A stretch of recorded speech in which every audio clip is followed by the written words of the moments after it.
Hello, you're watching TVP World News. I'm Jana Shravinsky. Overnight, Russia launched a large-scale attack on multiple Ukrainian cities, including Kyiv, killing at least 6 people and wounding at least 13 more. As stated by Ukraine's authorities, however, the number may rise, as the full extent of the casualties and damage is still being assessed. Last night, Russian drones repeatedly struck Sumy, leaving parts of the city without power. One of the strikes hit a fire truck, which was deployed to the site of an earlier attack. According to Ukraine's State Emergency Service, the fire engine was completely destroyed, although all personnel managed to take cover in time. Meanwhile, in Kyiv, the Russian army used both Shahed drones and Kinzhal ballistic missiles in the attack. The strikes, which began at 1 a.m. local time, targeted energy infrastructure and residential buildings. Several multi-story residential buildings have been hit and damaged in 2 districts of the Ukrainian capital.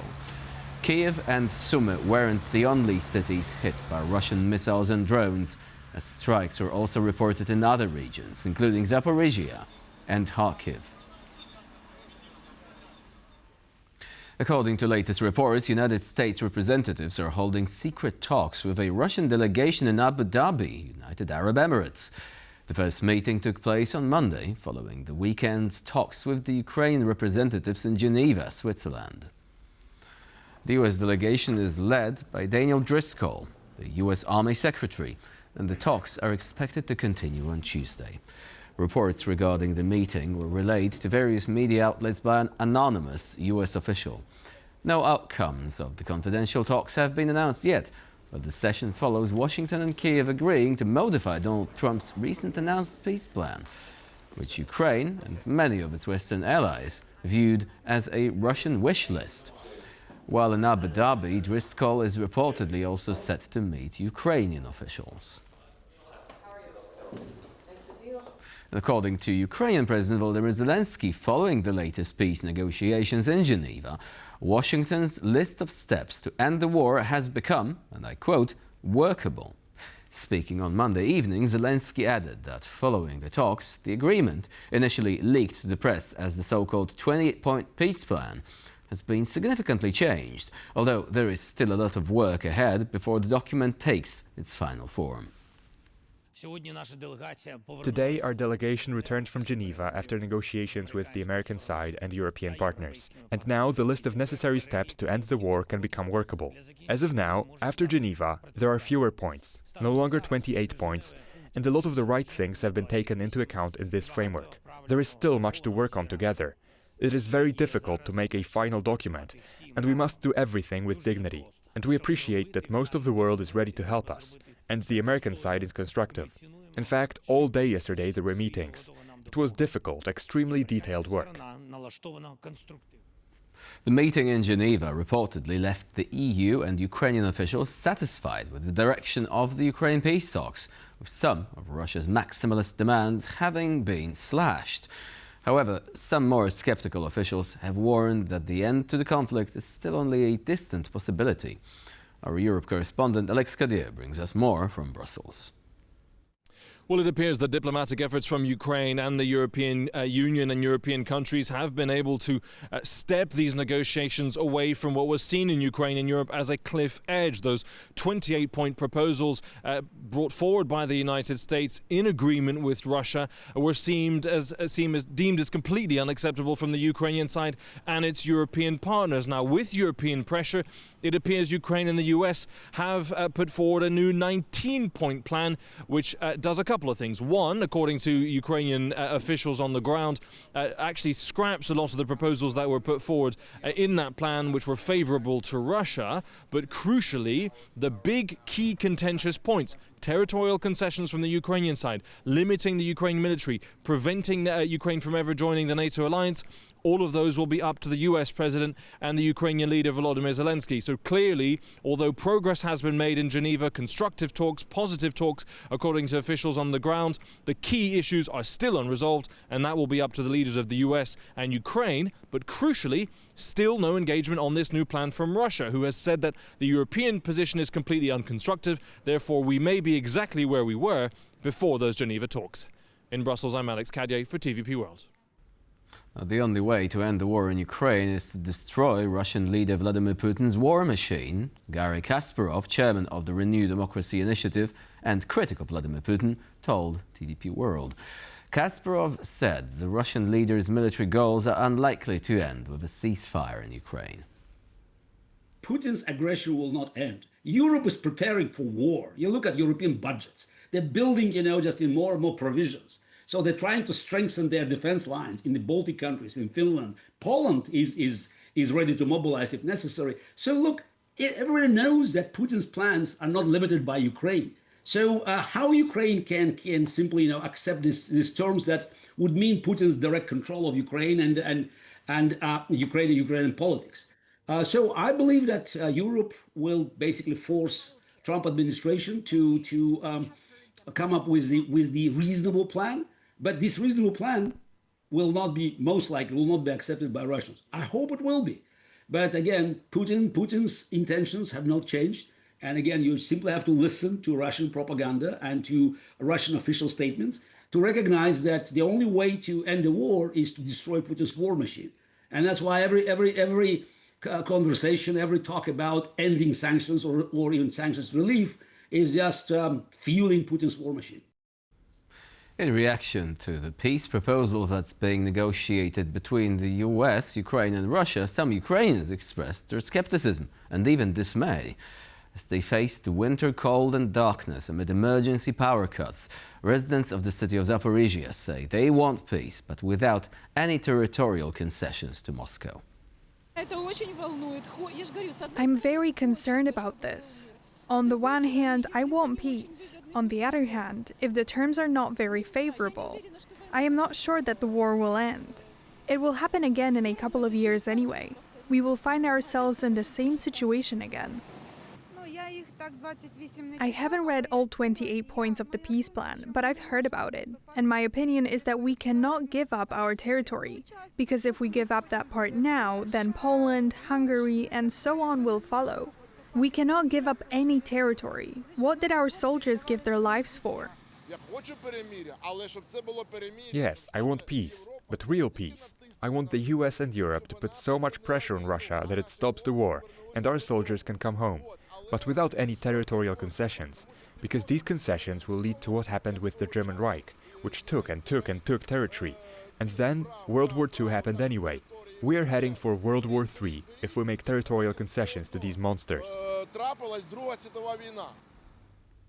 Following the announcement of US sanctions on Russia, Moscow's economy has taken a heavy hit. Coupled with Ukraine's relentless strikes on Russian energy infrastructure, these latest efforts are placing an increasing strain on the Kremlin's ability to continue the war. But how much more can Russia take before its funds finally begin to run out? And what could happen if the sanctions are lifted instead? Our business editor Jakub Kapiszewski has more. As a peace agreement between Russia and Ukraine appears on the horizon, European politicians underscore that sanctions on Moscow are really taking their toll. We cannot give up the pressure, our collective pressure on Russia, at a time when Moscow is experiencing very serious economic and financial problems. We must maintain the policy of sanctions because they really do work. But the question remains, what would happen if Russia and Ukraine reached a deal and sanctions were lifted? The sanctions are lifted, or at least there is a hint that they remain as they are without imposition of secondary sanctions and the likes, then it will be a boon for the Russian economy. One major consequence would be Russia's return to international financial markets. If the sanctions against the Moscow exchange and the central bank are lifted, then it would allow an inflow of foreign capital, and it would be easier for the government to borrow money. Exiled from the global borrowing market, Moscow has depleted more than 2/3 of its rainy day fund in a bid to plug the hole in the budget. Sanctions relief would also allow Russia to offload oil and gas at better prices. Currently, the Kremlin is forced to sell oil at a discount, even $20 per barrel. However, the economic clock wouldn't be wound back to pre-2022 times. I think that by and large, Russia has already lost its European gas market. I mean, pipeline gas. But oil, why not? Still, experts are skeptical that American companies will make a full return, at least in the years to come. That would be, one level up. And all the risk officers in those companies would be extremely nervous at the prospect of investing in Russia while things are as they are. But any kind of economic boost will come in handy amid sluggish growth. According to Moscow's central bank, the Russian economy will grow this year by a mere 0.5 to 1%. Local law enforcement in Poland have apprehended the third suspect linked to the attempted passenger train derailment believed to have been orchestrated by Russian intelligence. The suspect, Volodymyr B., last name withheld based on local privacy laws, stands accused of providing support to two other individuals responsible for planting the explosive device before making their escape into Belarusian territory. Anastasia Yanchenko reports. A week into Poland's investigation into the sabotage of the country's railway network, Polish authorities have detained a third suspect, Volodymyr B., who allegedly acted on behalf of Russia's intelligence services. Volodymyr B's role included transporting one of the perpetrators in September 2025 to the locations of the planned acts of sabotage, namely areas around the towns of Mika and Gołąb, where they conducted reconnaissance and selected the areas for future operations. The sabotage near the village of Mika hit two sections of the strategic Warsaw-Lublin railway, a route that is a key domestic travel and aid to Ukraine. Earlier, Poland has charged two Ukrainians as the principal perpetrators behind the sabotage. Immediately after the attack, the suspects fled to Belarus, and Polish authorities are seeking their extradition. Ukrainian nationals recruited by Russian intelligence are increasingly linked to sabotage operations in Poland. Last week, in a separate incident, another Ukrainian was charged with hiding documents, including a Russian passport. Analysts say Russia aims to kill two birds with one stone. The kind of ultimate purpose of those activities are to divide the society, are to also cause distrust in public authorities, in the safety and security of the country. In the aftermath of the railway attack, Poland launched an anti-sabotage campaign dubbed Operation Horizon. Up to 10,000 troops, including from the Territorial Defense Forces, Special Operation Forces, as well as cyber, engineering and drone units, are monitoring railway routes and key transport hubs to prevent further sabotage. We'll definitely need a more permanent solution to that. We cannot constantly use either Territorial Defense Forces or operational units of the Polish Armed Forces to patrol railways, other infrastructure. It will be good to increase in size the military police. The operation is scheduled to run until the end of February, but Poland appears to be facing a longer campaign to secure its rail and energy infrastructure, which remains a potential target for Russian sabotage. Anastasia Yanchenko, TVP World. Lithuania is considering a fresh border shutdown with Belarus after a wave of contraband-filled balloons forced Vilnius airport to close twice in one day. Prime Minister Inga Ruginienė warned that the latest aerial incursion, the most intense this month, shows the hybrid pressure is escalating, and said that ministers will now consider reinstating restrictions that were only lifted last week.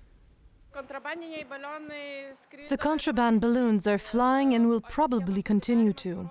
The closure of the border demonstrated one thing, that we were right in our evaluation that this had been a hybrid attack. And from the Belarusian side, there are also illegal measures to hold our truck drivers and not open the border from their side. We see that the hybrid attack is expanding geographically, and tonight we saw that the balloons crossed over the Latvian border. It means that this is no longer a Lithuanian problem, but a problem of a wider region. And that's all for now. Thank you for watching, and please stay with us here on TVP World.